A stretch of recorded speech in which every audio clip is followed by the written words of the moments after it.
అందరికీ నమస్కారం. రఘునందన్ రావు గారు, నాతో పాటు మా టీం కూడా మిమ్మల్ని క్వశ్చన్స్ అడగడానికి సిద్ధంగా ఉంది. సో బేసికల్గా ఫస్ట్ క్వశ్చన్ డైరెక్ట్గా అడగడం కన్నా ఒక ఇమేజ్ చూపించి అడగాలనుకుంటున్నా. So first image please. So ఇది మీరు ఇచ్చిన హామీ పత్రం, ఇఫ్ ఐఎమ్ నాట్ రాంగ్. కింద డేట్ ఏమైనా ఉందా సార్ దీనికి? అంటే ఎవరు ఇచ్చారు సార్ ఇది? దుబ్బాక నియోజకవర్గానికి సంబంధించి మీరు ఇచ్చింది. ఇది ఏ సంవత్సరంలో ఇచ్చినాం అనేది కేటీఆర్ మర్చిపోయిండు, కేసీఆర్ మర్చిపోయిండు, హరీష్ కూడా మర్చిపోయిండు. ఇది 2018 జనరల్ ఎలక్షన్ సందర్భంగా పోటీ చేసినప్పుడు రఘునందన్ రావు ఇచ్చినటువంటి పాంప్లెంట్ ఇది. 2020 ఉప ఎన్నికల సందర్భంగా రఘునందన్ రావు ఏ పాంప్లెంట్ ఇవ్వలేదు, ఏ మ్యాటర్ ఇవ్వలేదు. This is about 2018 you are speaking. I crossed 2018. After that I went for 2019 parliament elections. After that I have attended 2020 by-elections where I have not promised anything like this in the form of a printed pro forma. ఇది నేను 2018 general ఎలక్షన్స్లో ఇచ్చినటువంటి మాట.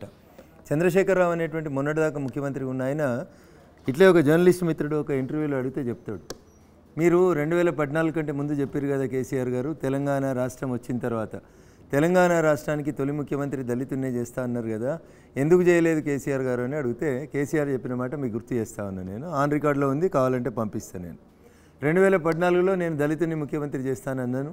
నాకు తెలంగాణ సమాజం 63-65 సీట్లు ఇచ్చింది. నేను 5 సంవత్సరాలు పాలించినను, దళితుని ముఖ్యమంత్రి చేయలేదు. ఆ తర్వాత నేను 2018 డిసెంబర్లో ఎన్నికలకు పోయినాను, 63 సరిపోతలేవని 88 ఇచ్చిర్రు నాకు అని చెప్పారు. అంటే నేను 2014 కంటే ముందు చెప్పినటువంటి మాటల్ని మీరు అడగాల్సినటువంటి అవసరం లేదు అని చెప్పిండ్రు.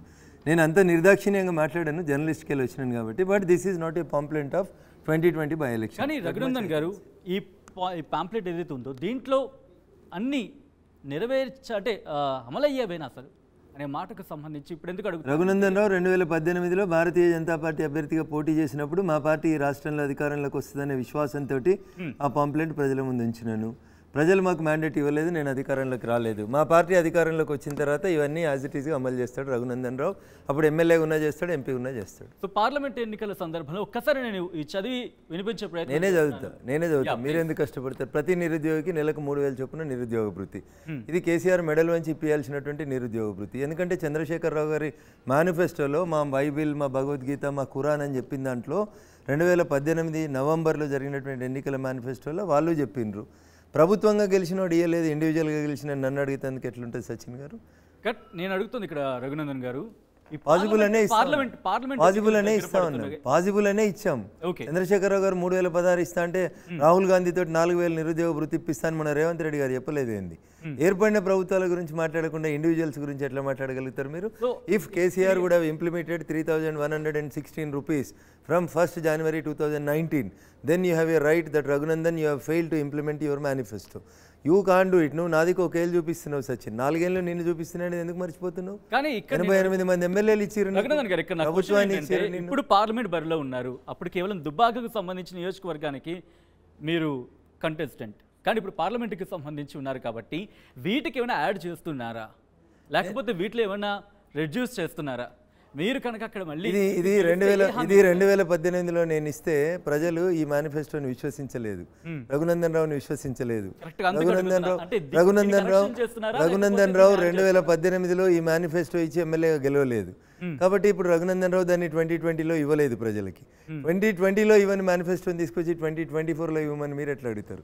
మాకు నరేంద్ర మోడీ గారు ఎందుకంటే దీన్ని యాక్సెప్ట్ చేయలేదని చెప్పి మీరే అంటున్నారు కాబట్టి ప్రజలు యాక్సెప్ట్ చేయలేదు కదా సచిన్ గారు.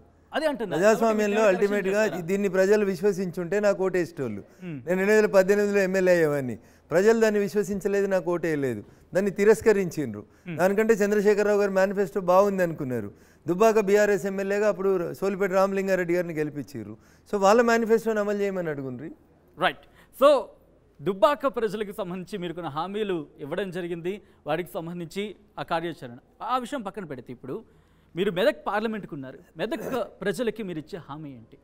ఎందుకంటే నరేంద్ర మోడీ గారి గ్యారెంటీ కాకుండా మీ నుంచి కూడా కొన్ని హామీలు ఎక్స్పెక్ట్ చేస్తున్నారు. నరేంద్ర మోడీ గారి గ్యారెంటీ రఘునందన్ రావు ఇచ్చేటువంటి హామీ. కాంగ్రెస్ పార్టీ లాగా అడగోలు హామీలు ఇచ్చి మాట తప్పాల్సినటువంటి అవసరం మాకు లేదు. నరేంద్ర మోడీ గారు చాలా స్పష్టంగా ఈ దేశానికి మమ్మల్ని గెలిపిస్తే మేము ఏం చేస్తామనేటువంటి విషయం లోపల చాలా స్పష్టంగా ఒక మేనిఫెస్టోని ప్రజల ముందు ఉంచినారు. This election is not for a single seat or single election, it is ఇది దేశ భవిష్యత్తుకు సంబంధించినటువంటి ఎన్నికలు. భారతీయ జనతా పార్టీ చాలా స్పష్టంగా ప్రింటెడ్ రూపంలో తన మేనిఫెస్టోని ఈ దేశ ప్రజల ముందు ఉంచింది. ఉదాహరణకి ఇట్లాంటి ఒక 2 రూమ్లు ఇల్లు ఉన్నటువంటి వాళ్ళకి పైన సోలార్ విద్యుత్ కోసం అని చెప్పి మీకు సబ్సిడీ ఇస్తాం, మీరు పెట్టుకోండి అని చెప్తా ఉన్నాం. అంటే భవిష్యత్తులో మీకు కరెంట్ రాదు అని చెప్పడానికి మేము సోలార్ ప్యానెల్ పెట్టుకోండి అని చెప్తా ఉన్నాం. కానీ కాంగ్రెస్ పార్టీలాగా నీకు 200 యూనిట్లు అయితే ఫ్రీ కరెంట్ అని అబద్ధపు హామీలు ఇవ్వదలుచుకోలేదు. కాంగ్రెస్ ఇచ్చేటివి హామీలు, మోడీ గారు ఇచ్చేది, భారతీయ జనతా పార్టీ ఇచ్చేది గ్యారంటీలు. అబద్ధపు హామీ అన్నారు, కానీ అది నెరవేరుతున్న పరిస్థితి ఎక్కడ నెరవేరుతుంది? మీరు అన్నారు అబద్ధపు హామీ. అవును, అబద్ధపు హామీ. ఎందుకో చెప్తా నేను చెప్తా. కేసీఆర్ ఉంటే 5,000 వస్తుంది, కేసీఆర్ పోతే 15,000 వస్తుంది అన్నాడు. వచ్చిందా 15,000? ఆటో డ్రైవర్లారా బాధపడకండి, మీకు వచ్చే నెల నుంచి 12,000 ఇస్తా అన్నాడు. కావాలంటే కింద ఉన్నాయి కార్లు, పుస్తకాలు తెప్పిమంటే తెప్పించి ఇస్తాను. నేను చెప్పలేదు. రాహుల్ గాంధీ గారు, రేవంత్ రెడ్డి గారు చెప్పిండ్రు. కేసీఆర్ 1,00,000 కోట్లు దోసుకున్నాడు, ఆ 1,00,000 కోట్లను వెనక్కి తీసుకొస్తాం, దానితోటి మేము ఇచ్చిన 6 హామీలను అమలు చేస్తామన్నాడు. రాహుల్ గాంధీ నోటితో చెప్పించినవి అవి హామీలు. 2014 తెలంగాణ విభజన జరిగింది సచిన్.